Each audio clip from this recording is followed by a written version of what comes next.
This is a very, very vulnerable time for me. Life is just presenting a lot of stress.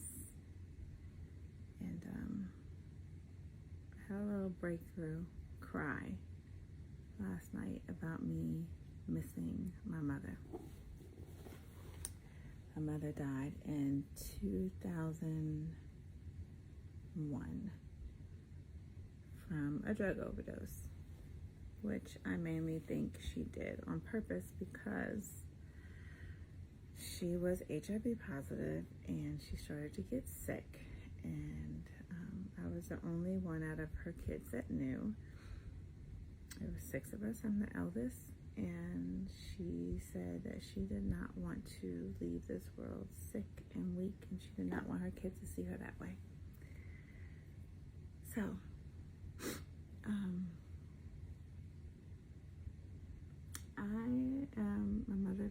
my mother passed at 38. I'm 47. So I definitely celebrate making it this far.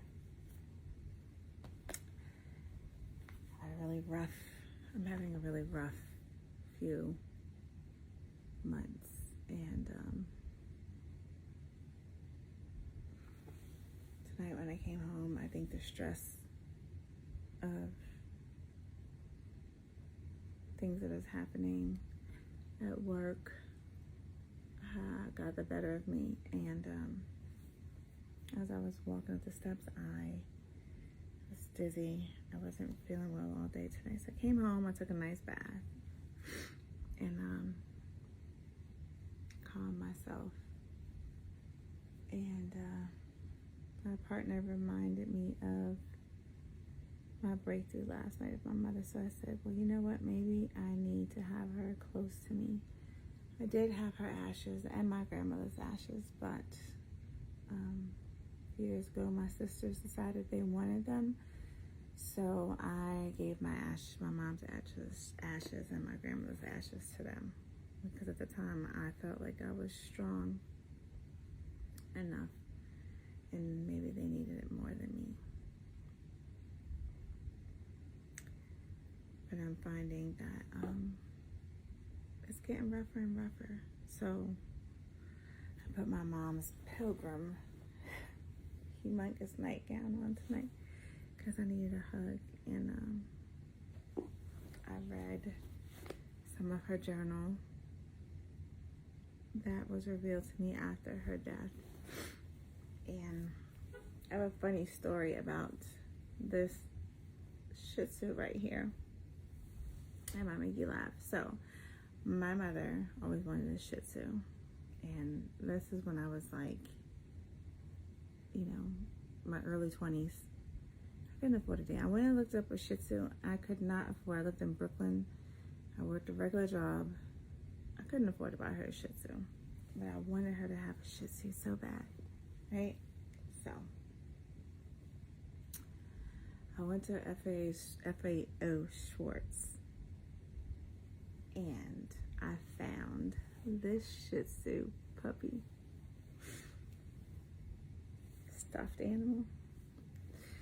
And on Christmas morning, I put a collar on it and everything. And if you do know anything about the brown zones in New York,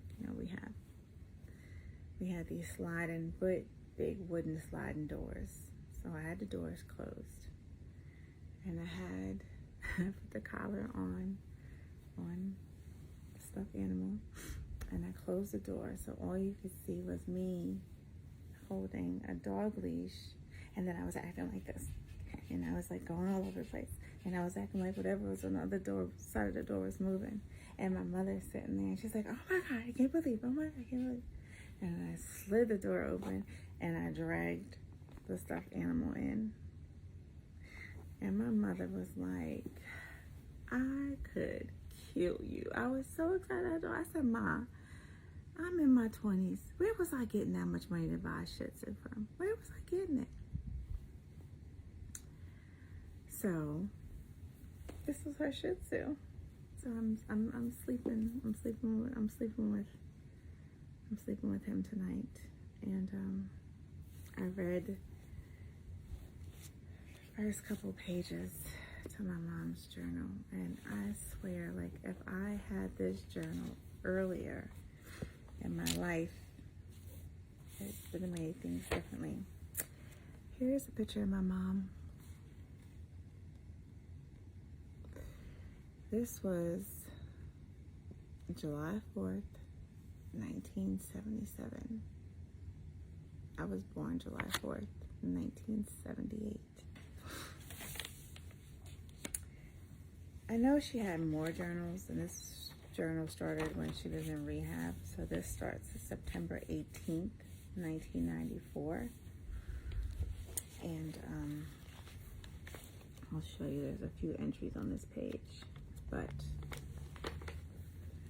the first entry was, "This is just a few lines about my day and my feelings. Well, I was a bit uptight today. My mother has always had a way of getting me. But overall, the day turned out great. Harry called," which was her partner at the time.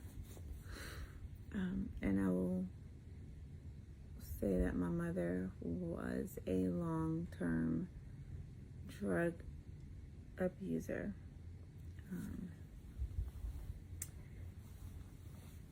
September 19th, 1994.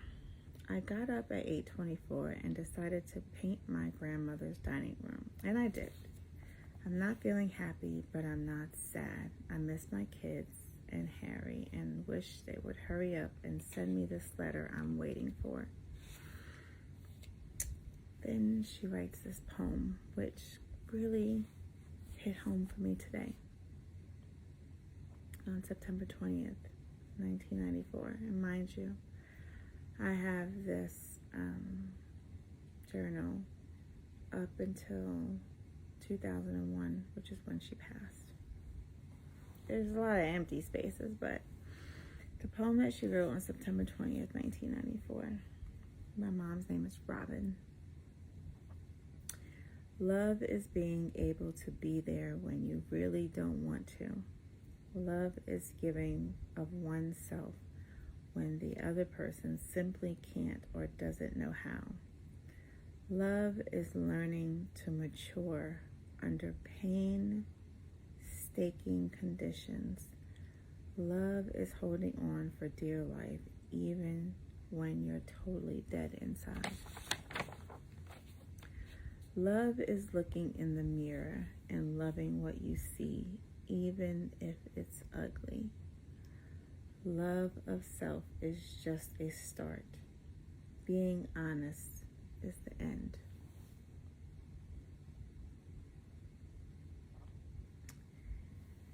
That just hit me in so many different ways. And I'm just grateful that I have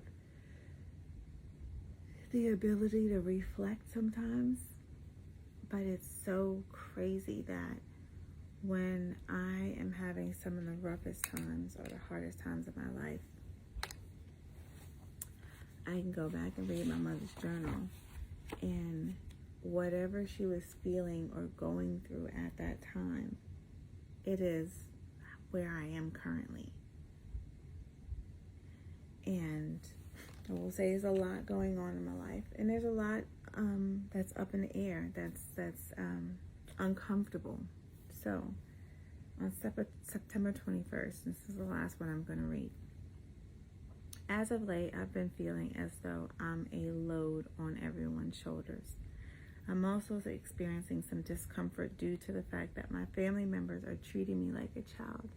For instance, when other family members come up for a visit, I have to give up my room, or they sit at the kitchen table, and discuss my affairs. I know they're doing this out of concern, but it still doesn't change the way I feel and the feeling it brings up for me. But today I can walk through it and over to the other side. Change hurts. And that's what I'm going to leave you with tonight. Change hurts. It does. It hurts. It's uncomfortable. It is scary. But at the end of the day, change is necessary. So, whatever it is whatever that change needed to be for you, work on that change. I'm grateful I have the opportunity to look at something like this so I can reflect. And I'm happy to share. I'm happy to share. But I will say that I'm going to focus on not being in as much pain as my mother was, because she did not go through all that pain, and she didn't go through all the experiences and take her own life, which I firmly believe. She didn't do all those things for me to end up feeling the same way she did. So tomorrow, I gotta do better. Gotta do better. And if you need to do better too.